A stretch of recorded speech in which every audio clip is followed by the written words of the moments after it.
అందరికీ నమస్కారం. నా పేరు కర్తన్ శివరాజ్. రీసెంట్‌గా వచ్చిన గ్రూప్ 1 ర్యాంక్‌లలో నాకు స్టేట్ లెవెల్‌లో 171 ర్యాంక్ వచ్చింది. అండ్ నాకు జిల్లా గిరిజన సంక్షేమ అధికారిగా పోస్టింగ్ ఇవ్వడం జరిగింది. సో, నేను లాస్ట్ 10 సంవత్సరాలుగా సివిల్ సర్వీసెస్‌కి ప్రిపరేషన్‌లో ఉండే. సో, నేను 6 సార్లు మెయిన్స్ రాశాను. 4 సార్లు ఇంటర్వ్యూ కూడా ఇచ్చాను. సో, ప్యారలల్‌గా సివిల్ సర్వీస్ క్లియర్ కాకపోవడం వల్ల గ్రూప్ 1కి కూడా నేను ప్రిపేర్ అయ్యాను. సివిల్ సర్వీసెస్ యొక్క ప్రిపరేషన్ నాకు గ్రూప్ 1లో చాలా హెల్ప్ అయింది. సో, ఆన్సర్ రైటింగ్ ప్యాటర్న్ నాకు ఇక్కడ హెల్ప్ అవ్వడం వల్ల నాకు ఈ 171 ర్యాంక్ స్టేట్ లెవెల్‌లో వచ్చింది. నేను గత 6 సంవత్సరాలుగా securities and exchange board of India ముంబైలో పనిచేస్తున్నాను. నేను ప్రస్తుతం మేనేజర్ హోదాలో ఉన్నాను అక్కడ.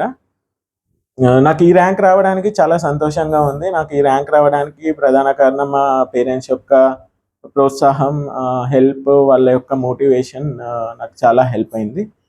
నేను ఒక్కటి చెప్పగలుగుతున్నాను, ప్రతి ఒక్కరు ప్రణాళికాబద్ధంగా షెడ్యూల్ వేసుకొని ఆ షెడ్యూల్ని ప్రాపర్గా ఫాలో అయ్యి కంప్లీట్ చేస్తే సిలబస్ని వాళ్ళు ర్యాంక్ పొందడానికి చాలా అవకాశాలు ఉంటాయి. Thank you. నేను ఈ ఎగ్జామ్కి మోస్ట్లీ సెల్ఫ్ ప్రిపరేషన్ చేశాను.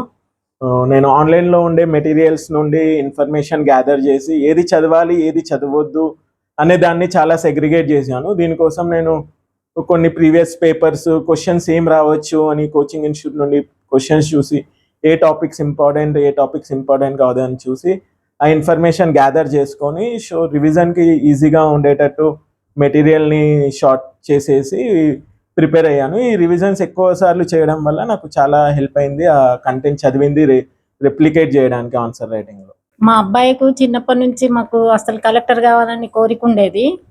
ఆయన బీటెక్ కాగానే ఆయనకు అసలు కలెక్టర్ చదువుమని ఆయనకు మేము ఎంకరేజ్ చేసామన్నట్టు. ఇక బీటెక్ అయిన తర్వాత జాబ్ వస్తే, అంటే సాఫ్ట్వేర్ జాబ్ వస్తే 6 నెలలు చేసేవారు. తర్వాత ఏమో ఇక అది చదువుకుంటూనే ఇంకా ఎగ్జామ్స్ రాసిండు అన్నట్టు ఐఏఎస్సి. అయితే చాలా కష్టపడ్డాడు. అసలు 4 సార్లు ఇంటర్వ్యూ దాకా వెళ్ళి రాకుంటే అసలు అది చెప్పలేనంత బాధ అనిపించింది. ఆయన కష్టం అసలు చెప్పలేనంత ఉంది. ఇక గ్రూప్ 1 రాస్తే అందులో సీట్ వచ్చినందుకు మాకు చాలా సంతోషంగా ఉంది.